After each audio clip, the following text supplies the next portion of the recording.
એંડા મળે નહીં, એના માટે તન મન અને ધનથી સારો કામ કરો. આંખથી સારું દેખો, કાનથી સારું સાંભળો, હૃદયથી સારું વિચારો.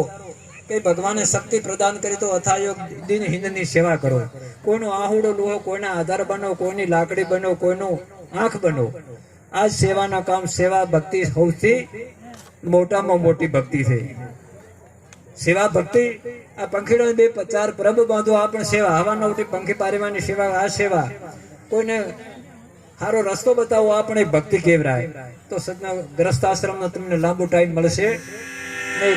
યોગી પુરુષો કઈ કે યાદ કરી શકે, પણ આપણા ગ્રસ્ત આમાં પવિત્ર કામ કરીએ તો આપણું ભવ સુધરે ને આપણો આવતો ભવન સુધરે, અને આપણા પરિવારને પણ દિન પ્રતિદિન વિકાસ વૃદ્ધિ થાય.